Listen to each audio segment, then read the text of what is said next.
Yirgou, village de la commune rurale de Barsalgo dans la région du centre-nord à 102 km de Kaya et de 102 km de Ouagadougou.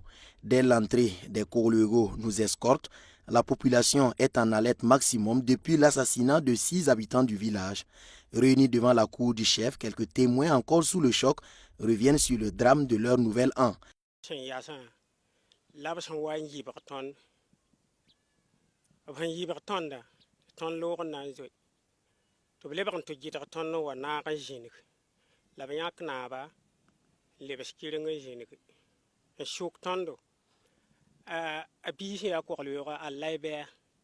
Nous étions avec le chef ce matin, quand des hommes de peau blanche par la morée sont arrivés et nous ont encerclés. Ils ont demandé après le chef. Il s'est montré et ils l'ont ligoté et abattu sous nos yeux. Nous regardions impuissants. Après, ils ont tué les frères du chef et ses 2 enfants. C'est triste ce qu'on a enduré.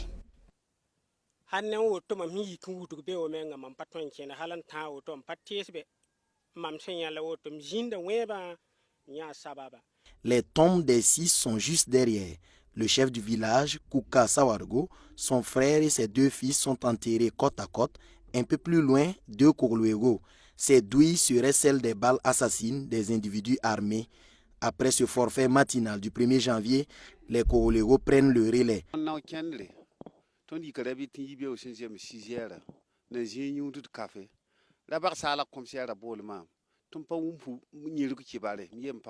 Quand ça s'est passé là, et ils ont rassemblé les gens de gauche à droite et arrivé quand ils ont fini leur travail et ils ont combattu jusqu'à ce que les ont dit qu'ils sont à quelque part là, on va partir là-bas voir jusqu'à le coucher du soleil. Rien ne s'est passé. Au total, c'est 6 personnes on a tué. Il y a 2 du Korluego et 4 personnes qui ne sont pas du Korluego. Mais hier, ils ont dit qu'ils sont vers le Sahel, est-ce qu'ils se sont organisés pour venir attaquer le village. Mais rien ne s'est passé.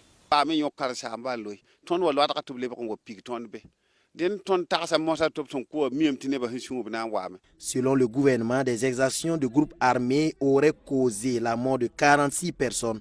Mais le porte-parole des Korluego parle d'une situation qui nécessitait qu'ils partent au plus urgent. Est-ce cela tué chez la communauté voisine?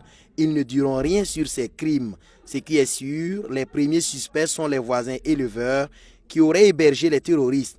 Résultat, plus aucun hameau d'éleveurs dans les environs ne contient un homme. Certains sont tués, d'autres, les plus chanceux, ont pris la fuite. Voici ce qui reste de ces hameaux, cendres, femmes et enfants traumatisés. Beaucoup prirent la fuite à notre arrivée.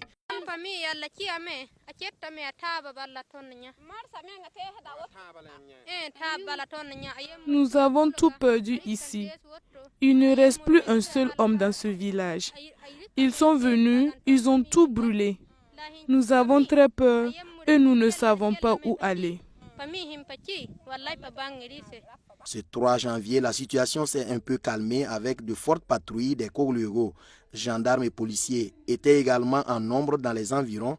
Quelques forces de défense et de sécurité s'attelaient à l'enlèvement des corps. En tout cas, Dieu merci, à l'heure que nous parlons, la situation est un peu calme. Et les représailles se sont arrêtées depuis le 2 dans la soirée. Et donc, pour le moment, nous sommes en train de compter les victimes. Voilà, donc la situation est calme sur le terrain puisque les FDF ont pris le contrôle de la situation et ils sont sur le terrain. Aujourd'hui, nous n'avons pas une idée exacte parce que jusqu'à l'heure où je vous parle, on vient de communiquer à peine 10 minutes. Ils sont en train d'aller sur un site là où apparemment il y a des cadavres qui gisent toujours au sol et ils sont partis pour constater. Ce sont des actes terroristes qui ont amené cette situation d'affrontement entre populations. Un comité de crise serait formé, nous confie le maire de Barsalgo. Notre inquiétude aujourd'hui, c'est de prendre en charge les communautés qui sont en mouvement, ou les orphelins, les veuves qui sont en détresse et qui ne savent où aller. En outre, par rapport à la situation même du terrain, nous croyons qu'il est très important pour nous qu'il y ait j'allais dire une réforme. On va certainement organiser le cadre de concertation communale. Le premier qui a été abattu devant sa famille est le chef du village, guérisseur et conseiller municipal, époux de 13 femmes et père de plusieurs enfants. Les 6 victimes côté agriculteurs ont fait au total 29 veuves et de nombreux orphelins.